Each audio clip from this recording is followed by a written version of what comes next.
పరిశుద్ధుడైన మా తండ్రి, పరలోకమందును మోకరించినా మోకరించకపోయినా అందరిలో అందరిగా వ్యాపించి ఉన్న మా కన్న తండ్రి, మీకు స్తోత్రాలు చెల్లిస్తూ ఉన్నాం. జగత్తు పునాది వేయబడక మునిపే నీ దయా సంకల్పం చొప్పున యేసుక్రీస్తులో మమ్మల్ని ఏర్పాటు చేసుకొని ఈ దేశంలో, ఈ ప్రాంతంలో దేవా నా తండ్రి, మాకు అనుకూలమైన వాతావరణంలో మమ్మల్ని పుట్టించి మీ కుమారుని సన్నిధికి సులువుగా చేరి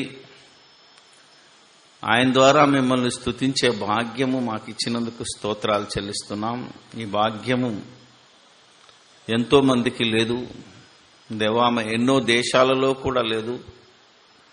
ఈ దేశంలో కూడా అనేక ప్రాంతాలలో కూడా సువార్తను ప్రకటించే, వినిపించే అవకాశము లేని ప్రాంతాలు కూడా ఉన్నాయి. అక్కడ కాకుండా ఈ మంచి ఏరియాలో కూడా మమ్మల్ని పుట్టించి మంచి వాతావరణాన్ని ఇచ్చి మా కోసం చేతులు చాచి కునకక నిద్రపోక దివారాత్రములు మా మేలు కోసం చూస్తున్న మా పరమ తండ్రి, మీకు స్తోత్రాలు చెల్లిస్తూ మేము ఇంకనూ అవిశ్వాసులమై అపనమ్మకస్తులమై అనేక విధాల పాపాలు చేస్తూ జీవిస్తున్నను క్రీస్తు ద్వారా మా పాపాలను క్షమిస్తూ దేవా మమ్మల్ని ఇంకా ముందుకు నడిపిస్తున్న విధానాన్ని బట్టి స్తోత్రాలు చెల్లిస్తూ ఉన్నాం. ప్రతి క్షణం, ప్రతి దినం, ప్రతి వారం యేసు రక్తము ద్వారా మా పాపాలను కడుక్కునే అవకాశం ఇచ్చావు. అంతము వరకు సహించే భాగ్యాన్ని ఇచ్చావు. నీకు స్తోత్రాలు చెల్లిస్తూ అనాది కాలము మొదలుకొని ఇప్పటి వరకు దేవా నీ ప్రవక్తల ద్వారా, నీ కుమారుని ద్వారా, అపోస్తలుల ద్వారా, నేడు అనేక మంది సువార్తికులు, బోధకుల ద్వారా ఈ వాక్యాన్ని సర్వలోకమంతా విస్తరింపచేస్తూ నమ్మి నటిస్తున్న వారిని దేవా ఖండిస్తూ, బుద్ధి చెబుతూ, విశ్వాసులను ఇంకా పరీక్షిస్తూ దేవా నా తండ్రి, అవిశ్వాసులకు, అన్యులకు చేయి చాపుతున్న మీ మహావాత్సల్యంను బట్టి, కృపను బట్టి మీకు స్తోత్రాలు చెల్లిస్తూ ఇంకనూ దానికి దూరమైపోతున్న వారిలో నీ ఆత్మజ్యోతిని వెలిగించగలుగుటకు, నీ వాక్యపు శక్తిని నింపగలుగుటకు, నీ వాక్యపు వెలుగులో వారి హృదయాలను శుద్ధి చేసుకోగలుగుటకు సహాయము దయచేయమని, సత్యవాక్యమును సరిగా విభజించి ప్రకటించే భాగ్యము మాకిచ్చి ముందుకు నడుపుతున్నందుకు స్తోత్రాలు చెల్లిస్తూ మేము కేవలము వినువారు మాత్రమే అయ్యుండి మమ్మల్ని మేము మోసపుచ్చుకొనకుండా మా ఆత్మలను రక్షించే ఈ శక్తిగల వాక్యమును సాత్వికముతోనూ భయముతోనూ అంగీకరించి దాని ప్రకారంగా ప్రవర్తించువారమై ఉండగలుగుటకు సహాయము దయచేయమని, ఈ సజీవ యాగంలో పాలు పొందుచున్న నీ కుమారులందరినీ, కుమార్తెలందరినీ బట్టి నీకు స్తోత్రాలు చెల్లిస్తూ మాకు తెలిసిన ప్రతి వ్యక్తి, ప్రతి ఆత్మ రక్షణ కోసం ప్రార్థన చేస్తున్నాం. మేము తెలిసిన వారి కోసం కూడా ప్రార్థన చేస్తున్నాం. మా కోసం ప్రార్థన చేయమని ఎవరైతే హృదయపూర్వకంగా మిమ్మల్ని వేడుకుంటున్నారో వారందరి అవసరాల నిమిత్తం ప్రార్థన చేస్తున్నాం. దేవా, హృదయ రహస్యాలు ఎరిగిన తండ్రివి గనుక ఎవరు ఎలాంటి ఆకలితో ఉన్నారో, ఎలాంటి ఆశతో ఉన్నారో వారందరి ఆకలిని, ఆశను తృప్తిపరచమని, ప్రతి దినము, ప్రతి క్షణము, ప్రతి చోట మీ వాక్యానికి సాక్షిగా, మీ క్రీస్తును ప్రకటించేవారుగా, మీ ద్వారా ఆయనను, ఆయన ద్వారా మిమ్మల్ని ఘనపరిచేవారుగా మేము ఉండగలుగునట్లు సహాయము దయచేయమని సమస్తము మీకే స్తుతి స్తోత్రాలు చెల్లిస్తూ మా ప్రభువైన యేసుక్రీస్తు పేరట ఈ ప్రార్థన మీకు సమర్పిస్తున్నాము మా పరమ తండ్రి. ఆమేన్. క్రీస్తునందు ప్రియమైన సోదర సోదరీమణులందరికీ ప్రభు పేరిట నా వందనాలు, శుభములు తెలియచేస్తూ ఉన్నాను. మనందరికీ తండ్రి అయిన దేవునికి, ఆయన ప్రియ కుమారుడు ఈ లోక రక్షకుడైన యేసుక్రీస్తు ద్వారా పరిశుద్ధాత్మ సహాయంతో వేవేల కృతజ్ఞతాస్తుతులు చెల్లిస్తూ ఈ దినం మరొక సంగతిని మనం జాగ్రత్తగా ఆలోచించి నేర్చుకొని మన బ్రతుకులు మార్చుకొని ఇంకొక అడుగు ముందేసి అనేక మంది బ్రతుకులలో మార్పు తేవడానికి ప్రయత్నం చేద్దాం. దేవుని కృపా మహదైశ్వర్యము ఎంత గొప్పదో, యేసుక్రీస్తు ప్రభువు చేసిన త్యాగం ఇంకెంత గొప్పదో ప్రతిదినం మనం వింటున్నాం, అనుభవపూర్వకంగా రుచి చూస్తున్నాం. అయినా మనలో చాలామంది దేవునికి దూరంగానే బ్రతుకుతున్నాం. ఎలా అనేది గనక మనం ఆలోచిస్తే, దేవుని రాజ్యం అంటే సంఘం, పరలోక రాజ్యం, ఈ పట్టణం క్రీస్తు స్వరక్తమిచ్చి సంపాదించినటువంటి యొక్క సంఘములో ఎలాంటి వారికి స్థానం లేదో ఎఫెసీయులకు రాసిన పత్రిక, ఇంకా మనలో ఎంతో మందిమి ఈ దశలో, ఈ పరిస్థితుల్లో, ఈ లోక మాయలో చిక్కుకొని ఉన్నామో ప్రతిసారి మనం పరీక్షించుకుందాం. మనల్ని మనమే పరీక్షించుకుందాం. ఎఫ్సి పత్రిక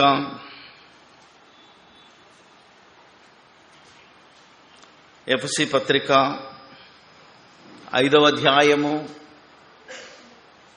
3వ వచనాన్ని మనం జాగ్రత్తగా గమనిస్తే,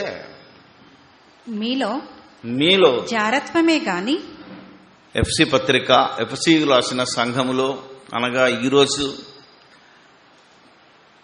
మన ఈ యొక్క మరి టెంపుల్స్ ఆఫ్ గాడ్ ప్రేయర్ సెంటర్గా మనం పేరు పెట్టుకున్న ఈ సమాజంలో, దేవుని రాజ్యంలో, మీలో ఈ వాక్యము వింటున్న ఏ సంఘాల వారైనా, ఏ సంస్థల వారైనా, వారందరిలో పేరేది పెట్టుకున్నా పర్వాలేదు, అందరిలో మేము క్రైస్తవులము అని చెప్పుకుంటున్న వారిలో ఎవరైనా మీలో జారత్వమే కాని, ఏ విధమైన అపవిత్రతమే కాని, లోభత్వమే కాని, లోభత్వము. It's wonderful thing. ఇక్కడ ఒక మంచి మాటను ప్రయోగిస్తున్నాడు దేవుడు. యేసు ప్రభు తాను బతుకున్న దినంలో కూడా, అంతకుముందు మరి సొలొమోను గారు సాక్ష్యం ఇచ్చి సామెత గ్రంథంలో చెప్పి, ఎలాంటి పరిస్థితుల్లో నన్ను ఉంచకూడదో, ఎక్కువ ధనము నాకు ఇవ్వకు, ఎక్కువ పెదరికం నాకు ఇవ్వకు, ఏ పూట కాపూట బ్రతికే ఐశ్వర్యము కన్నా నాకు నీ జ్ఞానము గొప్పది అని అడిగినప్పుడు, అలా ప్రవక్తల ద్వారా ఎన్నో రకాలుగా హెచ్చరించిన దేవుడు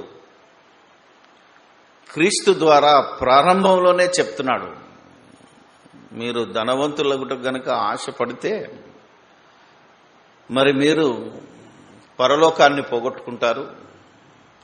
ఒంటే సూదిబెజ్జంలోనైనా దూరుతుందేమో కానీ ధనవంతుడు అగుటకు ఆశపడేవాడు దాంట్లో దూరడు అని చెప్పాడు, దాంట్లోకి రాడని చెప్పాడు. సిలువ వేయబడిన తర్వాత కేవలము ధనవంతులకేనా, మేము ధనవంతులుగా పుడితే, ధనవంతులుగా మాకుంటే ఏం చేయాలంటే దాని గురించి కూడా తిమోతిలో చెప్పి, మీ ధనములో ఇతరులకు పాలిచ్చువారుగా ఉండాలి అనే మాటను కూడా చెప్పినాడు. ఇంతవరకు సంతోషం. మేము ధనవంతులం కాదు, ధనవంతులకు అవుటకు ఆశపడటం లేదు అనే వాళ్ళు కూడా మరొక సంగతిని, అందుకే మేలైనది చేయనెరిగియు దాన్ని చేయని వానికి కూడా పాపము కలుగుతుంది. కాబట్టి అందరూ పాపము చేసి దేవుడు అనుగ్రహించు మహిమను ఎలా పొందలేకపోతున్నామో ఇక్కడ ఒక మాట చెప్పబడింది. ఏంటంటే లోభత్వము. లోభత్వం అంటే పిసినారితనం. అర్థమైందా లేదా? ధనవంతుడకు ఆశపడటం ఎంత దుర్మార్గమో ఆయన భాషలో కానీ మన భాషలో కానీ, లోభత్వాన్ని పాటించడం అంతకంటే దుర్మార్గం. అంటే పిసినారితనం. ఏది ఖర్చు చేసినా కొందరికి ఆఖరికి తినడానికి ఖర్చు చేసుకున్నా ధైర్యం చాలదు. ఆలోచించాలి. తమ్మును తాము తమ ఇంట్లో అందరూ సుఖంగా భోజనం చేయడానికి కూడా అమ్మో డబ్బు ఖర్చు అయిపోతుందనే ఆలోచన కలిగిన లోభత్వం ఎంతవరకు ప్రమాదమో, వాళ్ళు ఏ రకంగా దేవుని రాజ్యానికి దూరం అవుతారో చెప్తున్నాడు. ఆలోచించాలి. ఆలోచిస్తే ఇక్కడ ఉదయకాలమున ఒక మంచి మాట చెప్పాను. ఆన్లైన్ మెసేజ్కి ఎంతోమంది కనెక్టర్గా, అంటే ఒకరు రీఛార్జ్ చేసుకుంటే ఒక 5గురికి చెప్పే అవకాశం వస్తుంది. ఇక్కడికి వచ్చేవాళ్ళు కానీ నేను ఎక్కడెక్కడో తిరిగితే ఆ బోధ విని ఎవరైతే నంబర్లు ఇచ్చారో వాళ్ళు కూడా ఉచితంగా పొందడానికి అలవాటు పడ్డారు తప్ప, ఇదిగో ఇంత మనం చేశాం, ఇలాంటి బోధ వింటున్నాం కదా, దీనికి ప్రతిఫలం ఏమి ఇవ్వాలి అని ఆలోచన మానేసి ఇలాంటి బోధ విని వేరే దగ్గర విన్న దుర్మార్గులు ఏం చేస్తున్నారంటే వాళ్ళు నగలు తీసి ఆస్తులు అమ్మి అన్నిటికీ అమ్మి వాళ్ళు కట్టుకునే బిల్డింగులకు సహాయం చేస్తున్నారు. ఒక బైబిల్ కాలేజీ కట్టడానికో, చర్చి కట్టడానికో, లేకపోతే టెంపుల్ కట్టడానికో లక్షలు లక్షలు వేలు వేలు ఇచ్చి అన్యాయమైపోతున్నారు. అలా కొన్ని కోట్లు సంపాదించిన తర్వాత ఆ బిల్డింగులు కట్టుకున్న వాళ్ళు, ఆ టెంపుల్లు కట్టుకున్న వాళ్ళు, దేవాలయాల పేరు మీద ప్రజల ఆస్తితో కట్టుకొని వారి పేరు మీద రిజిస్ట్రేషన్ చేసుకొని వాటిని రియల్ ఎస్టేట్ వ్యాపార సంస్థలుగా, ఒక వ్యభిచార కూపాలుగా తయారు చేసిన సందర్భాలు మనం కళ్ళతో చూస్తున్నాం. అలాంటి వాటికి సహకరించడానికి ముందుకొస్తున్నారే తప్ప దేవుని వాక్యాన్ని ఉచితంగా వినిపించాలి. ఇక్కడ ఎవడు కూడబెట్టుకునేది లేదు. ఆలోచించండి. ఒక నెల నువ్వు రీఛార్జ్ చేసుకుంటే 5గురికి వినిపించవచ్చు వాక్యం. ఎంత? 349 ఎంత ఉంటుంది కార్డు. అది నువ్వు గనక రీఛార్జ్ చేస్తే నీతో పాటు 5గురికి వినిపిస్తే 5గురికి మేలు చేసిన వారు అవుతావు. ఆ 5గురు ఇంకో 5గురికి మేలు చేసిన వారు అవుతారు. ఇలా ఒక 400 మంది ఉన్నారు. అది 4000 మందికి విస్తరించాలి అంటే నువ్వు ఉత్తగానే వినటానికి అలవాటు పడితే నువ్వు లోబివే, పిసినారివే. ఖర్చు పెట్టడానికి భయపడుతున్నావు. ఖర్చు చేసి దేవుని వాక్యాన్ని వినిపించటానికి ఎవరైతే జంకుతారో, భయపడతారో వాళ్ళు కూడా పిసినారులే, వాళ్ళు కూడా లోభత్వమే. దేవుని రాజ్యం కోసం తమ చిరాస్తులను అమ్మిన వారిని మనం జ్ఞాపకం చేసుకుంటే అలాంటి సంఘములో మనం ఉండాలి, అలాంటి సంఘముగా మనం ఉండాలి. అలా ఎత్తబడే సంఘముగా మనం ఉండాలి అంటే ఏ కొద్ది విషయంలో కూడా నువ్వు ఈ లోభత్వానికి చోటు ఇవ్వకూడదు. పరిశుద్ధులకు ఆతిథ్యం విషయంలో కానీ, పరిశుద్ధుల కొరకు మీటింగ్ ఖర్చు చేసే విషయం కానీ, పరిశుద్ధుల కొరకు పరిచర్య చేసే విషయంలో కానీ ఏమాత్రము వెనుకంజ వేశావా అంటే పిసినారితనం చూపించినా ఏమైపోతుందట చూడండి. వీటి పేరైనను ఎత్తకూడదు. ఇదే పరిశుద్ధులకు తగినది. What a wonderful this thing. ఇది పరిశుద్ధులుగా, దేవుని రాజ్యానికి వారసులుగా, దేవలోకానికి వెళ్లాలనే ఆశ, ఆసక్తి, ఆశయం, తపన కలిగిన వాడిగా నువ్వు ఉండాలి అంటే వీటి పేరైనను ఎత్తకూడదు.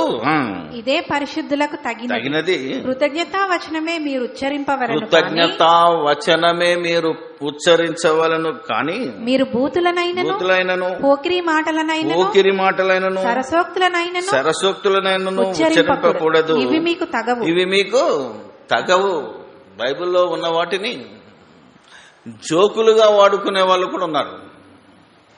సరసోక్తులు అంటే ఓన్లీ బయట సరసం మాట్లాడడమే కాకుండా దీన్ని ఒక జోకుగా, ఒక ఊత పదంగా, నవ్వించే వారిగా కూడా ఉపయోగించుకునే దౌర్భాగ్య స్థితి చాలా మందికి ఉంది. అందుకని అలాంటి మాటలు నీ సొంత మాటలే కాదు, దేవుని మాటలను కూడా నీ అవసరాలకు ఉపయోగించుకోనకుండా వ్యభిచారి అయినను అపవిత్రుడైనను విగ్రహారాధికుడై ఉన్న లోబి ఇదే మళ్ళా చెప్తున్నాడు. ఒకవేళ నువ్వు లోభత్వము, పిసినారితనం ఏదైతే ఉందో, అంటే ధనాన్ని ఖర్చు చేయకుండా దాచిపెట్టాలనే ఆలోచన కలిగితే దాన్ని నువ్వు ఆరాధించిన వాడు అవుతావు కనుక ఇది కూడా విగ్రహారాధనే. మామూలుగా నువ్వు దేవుని రాజ్యానికి పరిచర్యకు కష్టపడకపోవడం, కష్టార్జితాన్ని పెట్టకపోవడం ఎంత పాపమో, దాన్ని ఇంకొక రీతిలో దేవుడు జడ్జి చేస్తానంటున్నాడు. ఏంటంటే ఇది కూడా విగ్రహారాధనే. లోభత్వం అనేది దేవుని రాజ్య విస్తరణకై ఎలా ఉండాలి అంటే, కొరింథీయులకు రాసిన 2వ పత్రిక, కొరింథీయులకు రాసిన 2వ పత్రిక 8వ అధ్యాయము 3వ వచనం చూద్దాం. కొరింథీయులకు రాసిన 2వ పత్రిక 8వ అధ్యాయము 3వ వచనం. ఈ కృప విషయంలోను ఇది పరిశుద్ధుల కొరకైన పరిచర్య, పరిశుద్ధులుగా ఉండేవారు చేయవలసిన కార్యక్రమం. పరిశుద్ధుల కొరకైన పరిచర్యలో పాలు పొందు విషయంలో మనఃపూర్వకముగా మమ్మను వేడుకొనుచు వారు తమ సామర్థ్యము కొలదియే కాక సామర్థ్యము కంటే ఎక్కువగాను తమంతట తామే ఇచ్చిరని సాక్ష్యం ఇచ్చుచున్నాను. 2వ వచనం చదవమ్మా, పైకి చదివితే ఎలాగనగా వారు బహుశ్రమల వలన పరీక్షింపబడగా అత్యధికముగా సంతోషించిరి. ఎలా ఉన్నారంట? బహుశ్రమల వలన పరీక్షించబడిరి. అంటే ఆస్తిని పోగొట్టుకున్నారు, ఎన్నో కష్టాల్లో ఉన్నారు. అన్ని కష్టాలు అంత లాస్ అయిపోయినా ఏం చేస్తున్నారట? ఇవన్నిటి వలన ఏం చేస్తున్నారు చెప్పండి? మరియు సంతోషముగా, అత్యధికముగా సంతోషించిరి. It's a wonderful word. ఏంటంటే ఎప్పుడైతే బాధలుంటాయో, కష్టాలుంటాయో, లాసులుంటాయో అప్పుడు అత్యధికముగా సంతోషించిరి అనే మాటను ఉపయోగించి, మరియు వారు నిరుపేదలైనను వారి దాతృత్వము బహుగా విస్తరించెను. వారు నిరుపేదలైనను. ఇది క్రీస్తు రాజ్యానికి హక్కుదారుడుగా, క్రీస్తు సంఘములో నువ్వు సభ్యుడిగా, ఎత్తబడే సభ్యుడిగా, సంఘముగా నీ సంఘము, నీ సహవాసము, నీ సమాజము ఉండాలి అంటే, దీంట్లో నువ్వు హక్కుదారుడిగా ఉండాలి అంటే అసలు దీంట్లోకి ప్రవేశించాలనే అనుకుంటేనే ఆలోచించాలి. మనం ఆలోచిస్తే అద్భుతంగా ఉంటుంది. ఇది ఎన్నో ఉదాహరణలు చూపిస్తున్నాడు దేవుడు. ఇలా చాలామంది సంఘంకి వచ్చిన తర్వాత, అంటే ప్రార్థనకు వచ్చి క్రైస్తవులు అయినాక కూడా దేవుని పనులలో వెనుకంజ వేస్తూ, దేవుని పనికి రాక, మేము మా దశభాగం ఇచ్చేస్తున్నాం, మా వంతు ఇచ్చేస్తున్నాం, మేము ఆదివారం వెళ్తున్నాం, వాక్యం వింటున్నాం, ప్రార్థనకు వస్తున్నాం, ఇంతకంటే ఇంకేం కావాలి అనే ఆలోచనతో, ధైర్యంతో చాలామంది బ్రతుకుతున్నారు అనేక సంఘాలలో. అది నీకే లాభం. నువ్వు వినడానికి వస్తున్నావు, ఓకే. విన్న తర్వాత నువ్వు దేవునికి కృతజ్ఞత ఏమని చెల్లిస్తున్నావు, దేవుని పనికి, దేవుని పరిచర్యకు ఎలా పనికొస్తున్నావు అనే ఆలోచన లేకుండా, నువ్వు కూడబెట్టుకోవాలి, ఖర్చు చేయకూడదు అనే ఆలోచన గనక నీకు వస్తే నువ్వు లోభివి, అంటే నువ్వు పిసినారివి, దాంతోపాటు విగ్రహారాధికుడివి అంటుంది వాక్యం. So wonderful word. ఆలోచించాలి. ఇది నేను చెప్తున్నానని, ఇంకెవరో చెప్తున్నారని కాదు, ఇది దేవుని వాక్యము బోధించింది. ఉదయకాలమున స్తోత్రార్హుడు ఎవరు అనే ఒక అంశం మీద తీసుకుంటూ దేవుడు చెప్పాడు, మీరు నన్ను తప్ప వేరొకరిని పూజించకూడదు, ఆరాధించకూడదు, స్తుతించకూడదు. యేసుప్రభు చెప్పాడు, నన్ను పూజించకూడదు, నా తండ్రిని మీరు పూజించాలి, ఆరాధించాలని. పరిశుద్ధాత్మ చెప్పింది, యేసుప్రభు ద్వారా, నా ద్వారానే తండ్రిని మీరు పూజించాలి అని.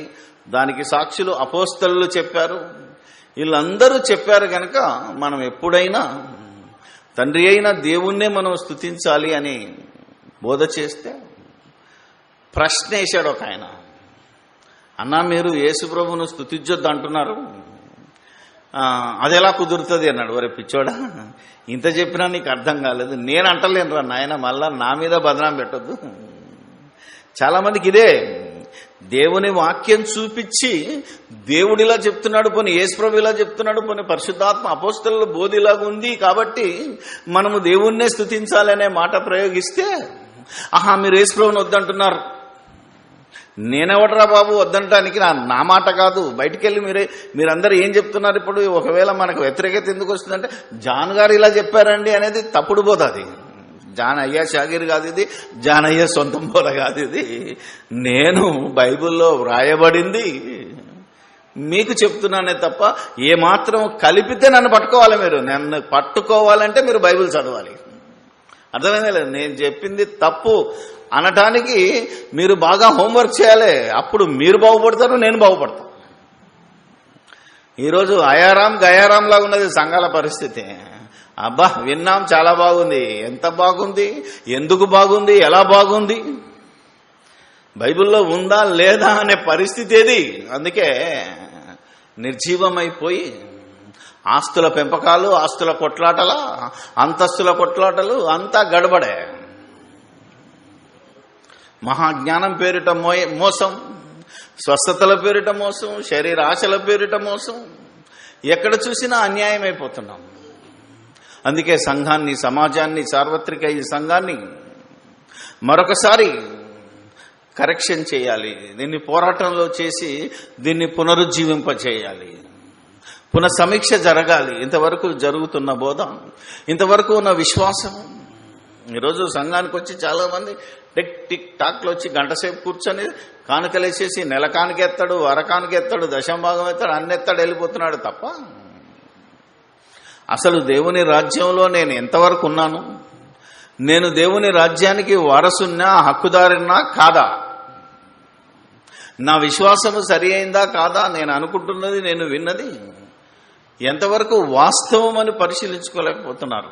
అందుకే ఈరోజు ఏ రకమైన క్యారెక్టర్ నీలో ఉంది, ఏ రకమైన విశ్వాసం నీలో ఉంది, ఏ రకమైన అలవాట్లతో, ఏ రకమైన బుద్ధితో, మనస్సుతో నువ్వు ఈ భూమి మీద జీవిస్తున్నావు, ఆ భూమి మీద దేవుని రాజ్యంలో, సంఘములో నువ్వు విశ్వాసిగా పిలువబడుతున్నావో దాని వెనుకాలన్న చరిత్ర ధనాన్ని కూడగొట్టడమే కాదు, లేదా ధనవంతుడు కావాలనే ఆశ లేకపోయినా పిసినారుగా ఉండాలనే కోరిక కూడా నీలో ఉండకూడదు. లోభత్వము నీకు ఎట్టి పరిస్థితిలో పనికిరాదు అంటున్నాడు. ఇంకా మీరు చూస్తే దీన్నే ప్రకటన గ్రంథంలో కనుక చాలా చోట్ల చెప్పాడు. దేవుని రాజ్యానికి హక్కుదారుడు కాడు అనే మాటను మనం ఆలోచిస్తే, ప్రకటన గ్రంథం 1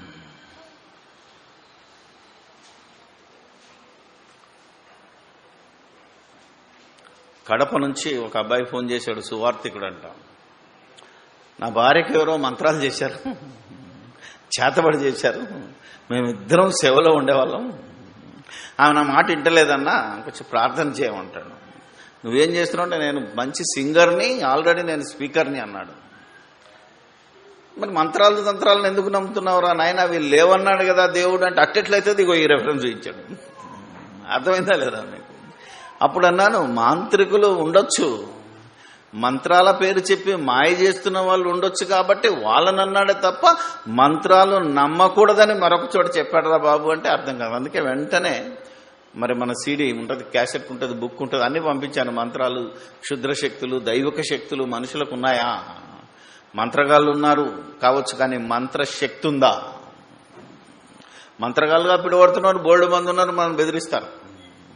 నిజంగా వాళ్ళు ఉన్నారు, కానీ వాళ్ళకి శక్తి ఉందా? చూసారా, నిన్న పేపర్లో, ఈ వారం అంతా ఒక పేపర్లో వచ్చింది, చూసారా లేదా మీకు? బురిడి బాబా, అర్థమైందా లేదా? 1 కోటి తెస్తే 2 కోట్లు అయితే అని నమ్మించి వాడు పులిహోరలో, పరమాన్నంలో మత్తు మంది కల్పించి ఉడాయించేసాడు. ఈరోజు బురిడి బాబాలు మన టీవీ ఛానల్లో వచ్చారు. ఇప్పుడు క్రైస్తవ బాబాలు వచ్చారు. మీరు కనుక 100 రూపాయలు టీవీ ముందు పెడితే మీకు 200 అయితే అంటాడు ఈడు. ఆలోచిస్తే ఆడికంటే ఎక్కువ ఉన్నాడు వాడు ఒక్కడే. కానీ మన దగ్గర వీళ్ళు చాలా మంది బయలుదేరారు. వీళ్ళంతా మాయగాళ్ళు. ఆలోచించాలి. కాబట్టి వాడి దగ్గర నేను భక్తునని చెప్పుకుంటుండొచ్చు, నేను మంత్రగాడిని చెప్పుకుంటొచ్చు, కానీ ఆడికి శక్తి ఉందా లేదా అనేది మనం ఆలోచించడం. సింపుల్గా రెఫరెన్స్ చూపిస్తే ఎలా చూసారా? ఎలాంటి వాళ్ళట? 14వ వచనం 22, అంతకుముందు 21:8, 21:8 కూడా చదువుదాం. పిరికివారును 7వ వచనం, 8వ వచనం 21:8. పిరికివారును, అవిశ్వాసులను, అసహ్యులను, నరహంతకులను, వ్యభిచారులను, మాంత్రికులను, విగ్రహారాధికులను, అబద్ధికులందరూ అగ్ని గంధముతో మండు గుండములో పాలు పొందుదురు. ఇది 2వ మరణం. ఇది శిక్ష. This is the judgement. ఇది చివరిలో ఇలాంటి క్యారెక్టర్ వాళ్ళందరికీ పిరికివారు.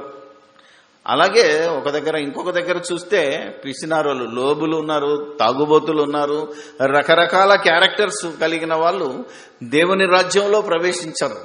దేవుని రాజ్యానికి హక్కుదారులు కారు అనే మాట ఎంతో గట్టిగా వ్రాయబడి ఉంది ఇక్కడ. ఇవన్నీ క్యారెక్టర్స్ మనలో ఉన్నాయా?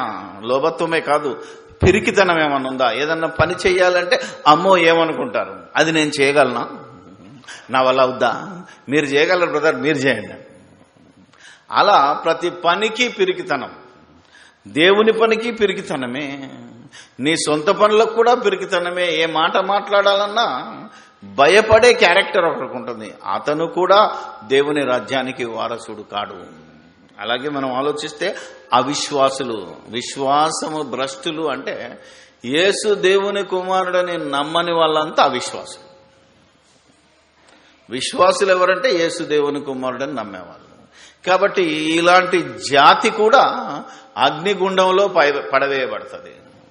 విగ్రహారాధికుడైన లోబి, పిసినారి, లోభత్వము, ఈ లోకమే నాదనుకుని లోకం కోసం ఆశపడి, ఇంకా మనం ఆలోచిస్తే దేవుని దగ్గరికి వస్తే దేవుడే మనకు డబ్బులు ఇస్తాడు అని ఆశపడేవాడు ఎవడనున్నా, అది దేవుని రాజ్యంలోకి వచ్చి దేవుణ్ణే డబ్బడిగేవాడు ఉంటాడు. అది కూడా లోభత్వమే, అది కూడా మరి అవిశ్వాసమే. ఎందుకంటే దేవుని రాజ్యంలో విశ్వాసం, ఈ లోక సంబంధమైనది ఏది నీకు దొరకదు, పరలోకం దొరుకుతుంది అనేది నమ్మితే నువ్వు విశ్వాసివి. తర్వాత అసహ్యులను, ఎంత బాగుందండి. అసహ్యులు అంటే అసహ్యం వేసే కార్యక్రమం. ఎవరిల్లంతా చాలా మంది అన్యులు బయట అనుకుంటున్నారు, కానీ దేవుని దృష్టిలో అసహ్యులు, అసహ్య కార్యక్రమాలు. ఎందుకంటే నువ్వు సిరికిని దేవునికి దాసుడుగా ఉండనేరవు. ఒకవేళ నువ్వు ఈ లోక సంబంధమైన ఈ సిరి నిమిత్తమే కానీ, లోక సంబంధమైన కోరికల నిమిత్తమే కానీ నువ్వు ఆశపడితే నువ్వు అసహ్యుడవు అనే మాట ఉన్నది. ఈ మాట నాకు గుర్తుకొచ్చినప్పుడు ఒక మంచి మాట మీకు చెప్పాను ఇదివరకు. ఎలాంటి మాట అంటే కీర్తనల గ్రంథం ఇట్స్ వండర్ఫుల్ బైబుల్. ఎందుకంటే ఈరోజు చాలామంది బైబిల్ బోధకులు, బైబిల్ పండితులు, బైబిల్ చదువుతున్న సువార్థికులు ఈ మాటను ఎవరి కోసం ఉపయోగిస్తారు అంటే కీర్తనల గ్రంథం 14వ అధ్యాయం కానీ 53వ అధ్యాయం సేమ్ టు సేమ్ ఉంటుంది. ఒక సంగతిని డబల్ చెప్తున్నాడు. ఒక కీర్తన కంప్లీట్గా మళ్ళీ రాశాడు. 14 పెట్టారు, సేమ్ కీర్తన 13లో కూడా ఉంది. ఈ రెండెందుకు ఉండవలసి వచ్చిందో అసలు ఒకటి తీసేయాలి మామూలుగా మనం ఆలోచిస్తే.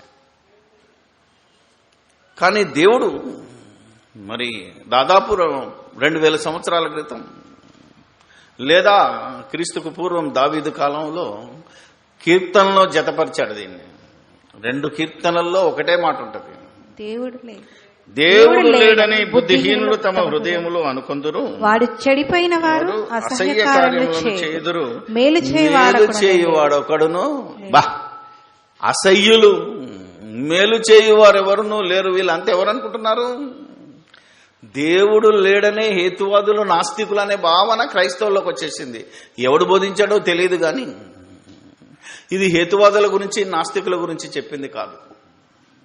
వాస్తవంగా మన తరంలో ఉన్న నాస్తికులను మనం పరిశీలించినా, హేతువాదులను మనం పరిశీలించినా, ఇది ఈ కాలంలో ఉన్న, ఆ కాలంలో ఉన్న ఏ నాస్తికుడికి, హేతువాదికి ఇది సంబంధమే లేని వచనం. ఎందుకంటే నేను ఇంటర్మీడియట్లో, అంటే 76 నుంచి దాదాపు 89 వరకు కూడా ఈ హేతువాదులతో, నాస్తికులతో, ఒకప్పుడు సమాజాన్ని అంటరానితనంతో అణగదొక్కుతున్న బ్రాహ్మణవాదాన్ని వ్యతిరేకించిన చార్వాక సంబంధమైన రచనలతో, సాహిత్యంతో నాకు సంబంధం ఉన్నది. నేను చదివాను. ఆ తర్వాతనే కమ్యూనిజంలో ఇన్వాల్వ్ అయ్యి ఒక రాడికల్గా ప్రతి దాన్ని ప్రశ్నించటం, దేవుని పేరు మీద వీళ్ళు దోపిడీ చేస్తున్నారు, వీళ్ళు దొంగలు అని అనేక మంది పాస్టర్లతో నేను వాదనకు దిగాను. అప్పుడు వాళ్ళందరూ దేవుడు లేడన్నాడు, ఈయన నాస్తికుడు, హేతువాది, ఒక కమ్యూనిస్ట్ అన్నారు, ఒక నక్సలైట్ అనే భావం వేశారు. నో ప్రాబ్లం, నేను ఎప్పుడు భయపడలేదు. I want the reason. నేను ఎందుకు అలా వాదించానో ఈరోజు నాకు అర్థమైంది. ఈ లేఖనము అప్పుడు నాలాంటి వాడో ఇప్పుడు కూడా ఇలాంటి హేతువాదుల కోసం రాసింది కాదు ఇది. ఎందుకంటే కీర్తన గ్రంథము ధర్మశాస్త్రం, కీర్తనలన్నీ ధర్మశాస్త్రంలో ఒక భాగం. ధర్మశాస్త్రం ఎవరికి ఇవ్వబడింది చెప్పండి మీరు? కేవలము ఇశ్రాయేళ్లకు మాత్రమే ఇవ్వబడింది తప్ప అన్యులకు, నాస్తికులకు, హేతువాదుల గురించి దేవుడేం హెచ్చరిక చేయలేదు అందులో. ఇది ఫస్ట్ గుర్తుపెట్టుకోవాలి మీరు. కానీ మనకొచ్చే నోరు మీద వచ్చేది ఏంటంటే దేవుడు లేడనే వాళ్ళు బుద్ధిహీనులు, వాళ్ళు అంటున్నారు. కానీ అసలు దేవుడు లేడనే బుద్ధిహీనులు వారు అసహ్య కార్యములు చేస్తున్నారు, మేలు చేయటం లేదు. ఎందుకంటే మేలు చెయ్యమని దేవుడు చెప్పాడు. 10 ఆజ్ఞల్లో కూడా ఉన్నది, నువ్వు దేనినైనా ఆశింపకు, ఎవరిదైనా పడితే నువ్వు మళ్ళా తీయి, వానికి సహాయం చేయి, ఇలాంటి ఎన్నో ఆజ్ఞలు ధర్మశాస్త్రంలో మేలు చేయమన్నారు. మేలు చెయ్యకుండా దోపిడీ చేసే రకానికి అలవాటు పడ్డారు. దేవుని పేరు మీదనే దేవాలయంలోనే దొంగతనం చేసే పనికి. అందుకే ఆ యొక్క శాస్త్రులను, వేషధారులను, పరిసయ్యులను మత్తయి 23లో యేసు ప్రభు తిట్టకుండా తిట్టాడు. వేషధారులైన పరిసయ్యులారా అని చెప్పాడు. దేవాలయం కాదు, లింగాన్నే మింగే గురులరా మీరు అన్నాడు. అర్థమైందో లేదు. అందుకని ఎలా తిట్టాడు అంటే, ఇది ఎవరు తిట్టాడు? శాస్త్రులను, పరిసయ్యులను తిట్టాడు. దేవుడు లేడనే వాళ్ళను, నాస్తిక హేతువాదులను తిట్టలేదు ఆ రోజు. ఇప్పటికి కూడా దేవుని పేరు మీద అసహ్య కార్యక్రమాలు, మీ ఏదైతే తప్పుడు పనులు చేస్తున్నారో వీళ్ళంతా దేవుడు లేడని నమ్ముతున్నారు. ఆలోచిస్తే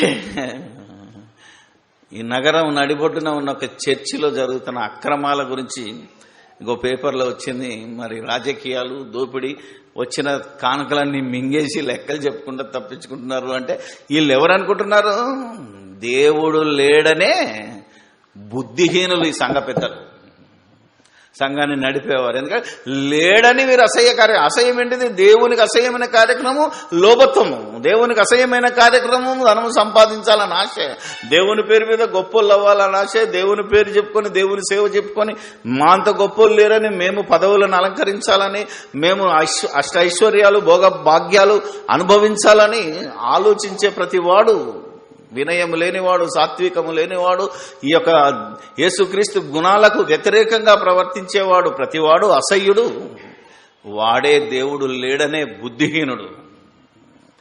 నోటికి ప్రకారంగా లేడన్నాడు కాడు, వీడు దేవుడు పేరు చెప్తున్నాడు, కానీ నిజంగా వాని హృదయం స్వస్థత పొందకుండానట్టు కొవ్వి ఉన్నది. వాడు పెదవులతోనే కనపరుస్తున్నాడు తప్ప వాళ్ళ హృదయము దేవునికి దూరంగా ఉన్నది. వాళ్ళే దేవుడు లేడనే బుద్ధిహీనులు.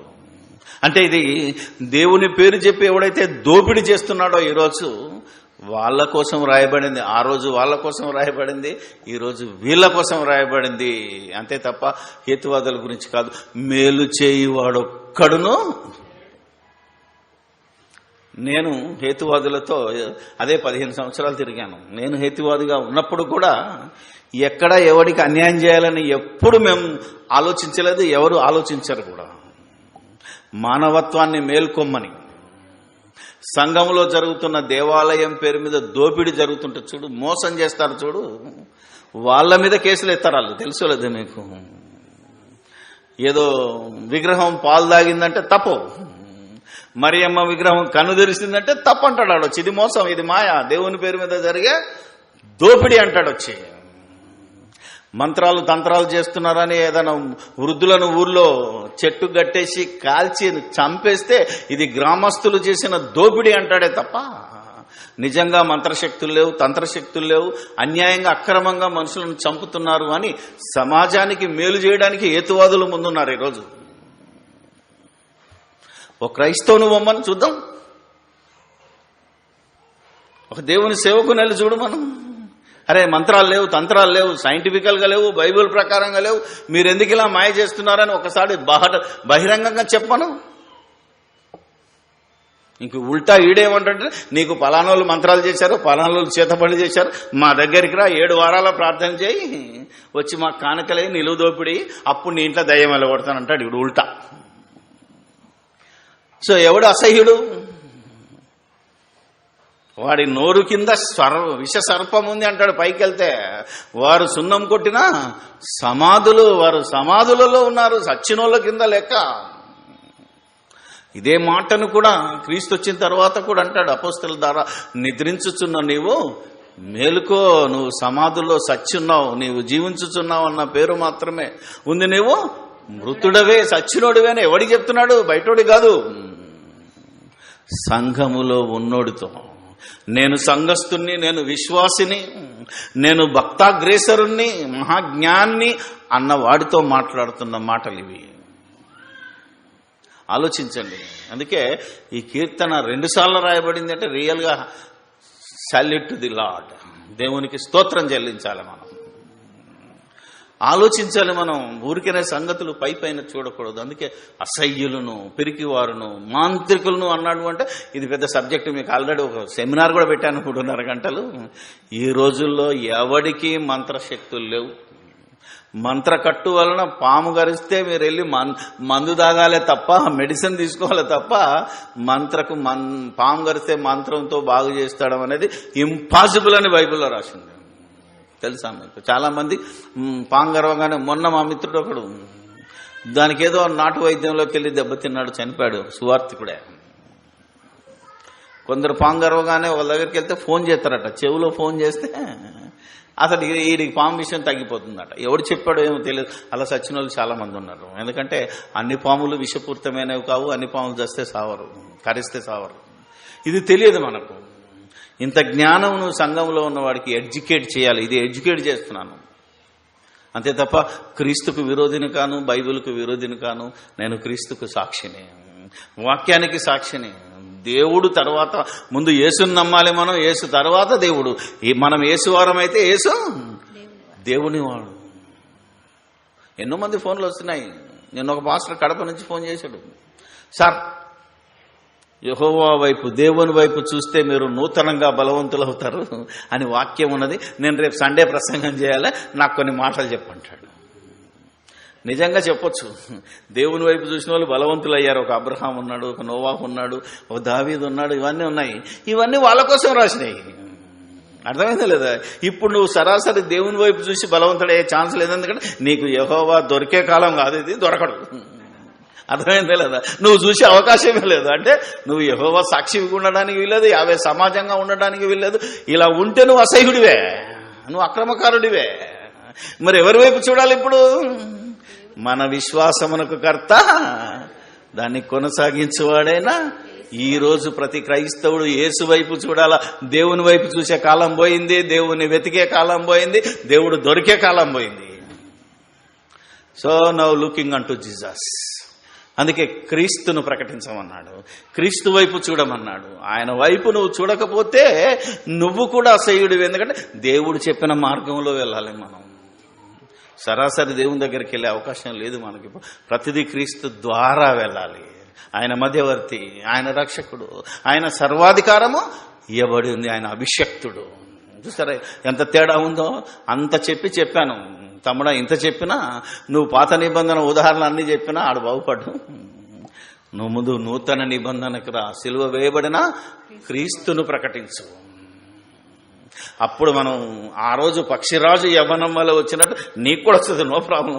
ఇక్కడ యేసును చూడు, యేసు క్యారెక్టర్ను చూడు, యేసు ప్రభువుని హృదయంలో ప్రభువుగా ప్రతిష్ఠించుకో. అప్పుడు నువ్వు దేవుని రాజ్యంలో సభ్యుడవుతావు, దేవుని రాజ్యానికి హక్కుదారుడవుతావు. అప్పుడు నీలో పిరికితనం ఉండదు. యేసు ప్రభు చిన్నప్పుడే 12వ ఏటనే శాస్త్రులను పరిచయులను ఎదిరించి ప్రశ్నలు అడిగాడు. దట్ ఈస్ ధైర్యం. అలా యేసు నీలో ఉంటే నీకు పిరికితనం రాదు, నీకు అసహ్యమైన బుద్ధి రాదు, నీకు మంత్రాల మీద భయం పోతుంది. మంత్రశక్తులు లేవు అని ధైర్యంగా మంత్రగాన్ని నిలబెట్టగలవు. మనం ఎన్ని సంవత్సరాలైంది ఇక్కడ మనం క్షుద్రశక్తులు మంత్రశక్తులు లేవని ఒకవైపు హేతువాదులను తీసుకొచ్చాను, ఒకవైపు ఈ మంత్రగాళ్ళను తీసుకొచ్చాం. మనం 3.5 గంటలు ఇక్కడ సెమినార్ పెట్టాం. ఇందులో చాలా మందికి, కొంతమందికే తెలుసు. ఆ రోజు సవాలు చేశాం, వీడియో మొత్తం వెళ్ళిపోయింది తెలుసా. నిజంగా ఎవరికైనా మంత్రశక్తులు ఉంటే నా వెంట్రుక ఇస్తాను, నా రక్తం ఇస్తాను, నా బట్టలు ఇస్తాను. ఇట్ ఇస్ ఎ ఛాలెంజ్ అన్నాం. లేవి శక్తులు లేవు, కానీ ఉన్నాయని కూడా బెదిరిస్తున్నాడు. కాబట్టి అలా బెదిరించేవాడెవడైనా వాడు కూడా దేవుని రాజ్యానికి హక్కుదారుడు కాడు తప్ప దాన్ని నమ్మిన వాడు పెరికివాడు. వాడి దగ్గర శక్తులు ఉన్నాయని ఎవడైతే భయపడతాడో క్రైస్తవుడు వాడు పెరికివాడే, వాడు అసహ్యుడే. ఆడికి దేవుని రాజ్యానికి సంబంధం లేదు. చూసారా ఎంత గొప్ప మాటలు, ఎంత గొప్పగా మనం బైబిల్ను ఆలోచించాలో ఆలోచించండి. ఇంకొకటి ఇలా మనం ఆలోచించి 23లో లాస్ట్ ఉంటుంది, 22లో మళ్ళీ ఉంటుంది. మీకు 21 చదివించాను, ముగిస్తాను ఇక, ఎందుకంటే మనకు సమయం తక్కువగా ఉంది. 22:14 జీవవృక్షమునకు హక్కు గలవారై, అంటే వాక్యానికి హక్కు గలవారై గుమ్మముల గుండా ఆ పట్టణంలోనికి ప్రవేశించినట్లు. గుమ్మముల గుండా ఆ పట్టణం, ఏ పట్టణము? పరలోక పట్టణం అంటే సంఘం.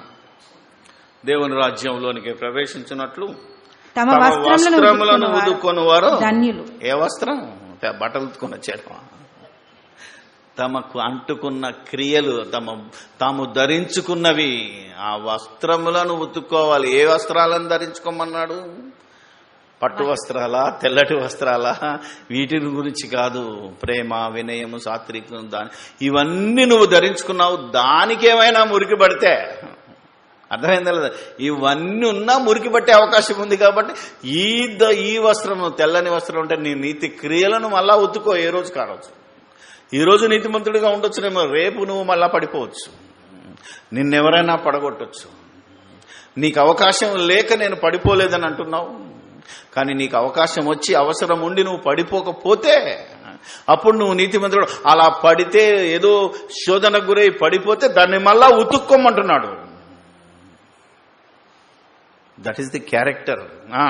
కుక్కలను, మాంత్రికులను, వ్యభిచారులను, నరహంతకులను, విగ్రహారాధకులను, అబద్ధమును ప్రేమించి జరిగించు ప్రతి వాడును వెలుపటనుండు. అబద్ధము అంటే సత్యము కానిది, అంటే యేసుక్రీస్తుకు విరోధంగా బోధించేది, మాట్లాడే ప్రతిదీ అబద్ధమే. వాక్యానికి విరుద్ధం అదే యేసు బోధకు. యేసు బోధ ఏమన్నది? నిన్ను హింసించు వారిని ప్రేమించు అన్నది. దీనికి విరుద్ధంగా ప్రవర్తించావో, ఎవరన్నా తిట్టారు, ఇక నేను వాళ్ళతో మాట్లాడినాను అనుకో, అదేమవుతుంది? అబద్ధమును జరిగించువారు వీరు కూడా దేవుని రాజ్యానికి హక్కుదారులు కారు. కుక్కలు అన్నట్టే కుక్కలు కాదండి, నిజంగా కుక్కలేం పోవు. కుక్క బుద్ధున్నోడు అన్నమాట. కుక్క తన వాంతికి తిరిగినట్టంటే తిన్నది కక్కింది మళ్ళా తింటది కుక్క. అలాంటిదా నువ్వు ఏ లోకంలో నుంచి వచ్చావో మళ్ళా దాంట్లోనికే వెళ్తే నువ్వు కుక్కతో సమానం.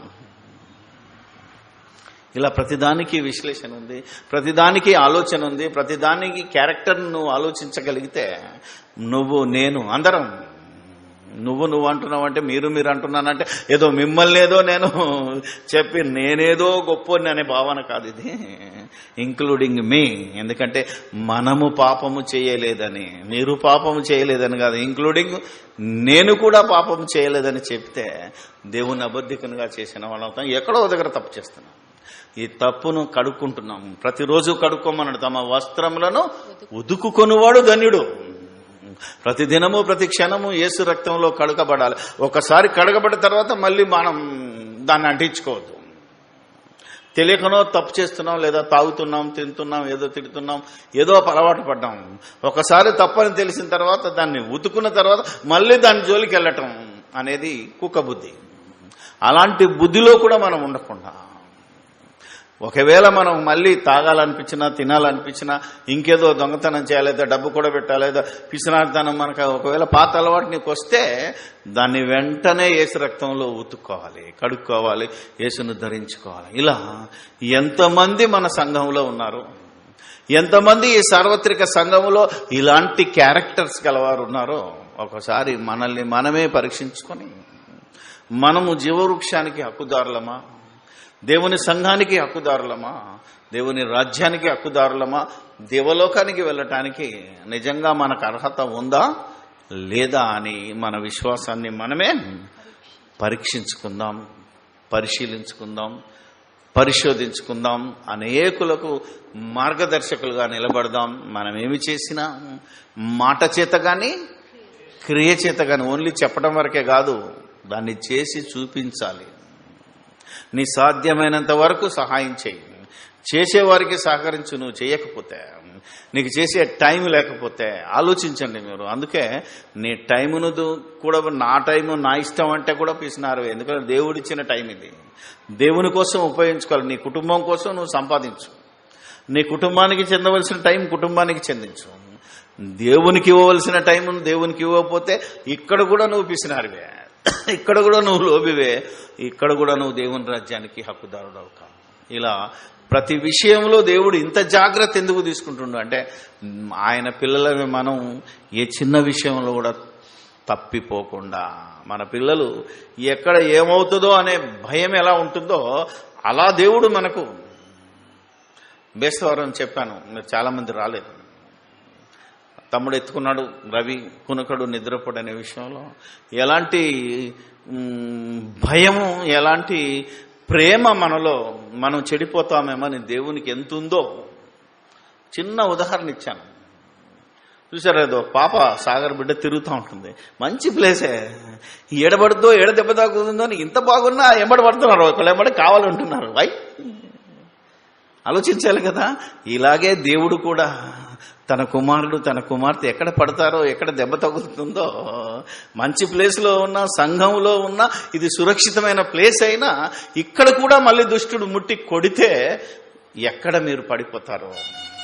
అందుకే కునుకక నిద్రపోక ఆ రోజు వాళ్ళని, ఈరోజైతే మనకు దివారాత్రి ఆయనకు కునుకుడు విషయం, నిద్రపోయే విషయం కొత్త నిబంధన లేదు. ఎందుకంటే ఆయన సర్వశక్తిమంతుడైన దేవుణ్ణి అన్నాడు అక్కడ. ఇంకా కునికేది, నిద్రపోయే ప్రసక్తి కాదు. మనకు శక్తిమంతుడు గనక మన తండ్రికి అలసట లేదు గనక 24 hours అక్కడ ఓన్లీ రాత్రి. ఇక్కడ పోతే ప్రతి క్షణము ప్రతి దినము మనల్ని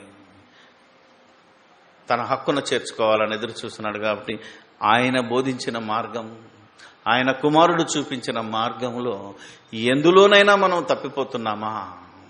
పెరికివారమా, అసహ్యులమా, మంత్రతంత్రాలను ప్రేమిస్తున్నావా, అబద్ధం చేస్తున్నావా, వ్యభిచారం చేస్తున్నావా, లేకపోతే లోభత్వము, పెరికితనము, పిసినారితనం మనలో ఏమైనా ఉంటే దాన్ని కూడా మనం తీసేసుకుంటే మనం దేవుని రాజ్యానికి హక్కుదారులం. ప్రార్థన చేసుకుందాం. పరిశుద్ధుడా, పరిశుద్ధుడా, ప్రేమ నమ్మకం కలిగిన మా ప్రియ పరలోకపు తండ్రి, సర్వోన్నతుడా, సర్వశక్తిమంతుడా, సకలాశీర్వాదాలకు కారణభూతుడా, సర్వేశ్వరుడుగా, పరమేశ్వరుడుగా, పరమాత్ముడుగా కూడా సకల లోక ప్రజల చేత నిత్యము పూజింపబడుతూ ఆరాధింపబడుతున్నటువంటి మహాదేవుడవైన మా పరమ తండ్రి, మీకు స్తోత్రాలు చెల్లిస్తూ ఉన్నాం. మీ ప్రియ కుమారుడు చేసిన త్యాగాన్ని బట్టి, మీ ఆత్మ నడిపింపును బట్టి మేమే రోజు ఈ స్థితిలో నిలబడగలిగాం. నిల్చున్న మేము పడిపోకుండా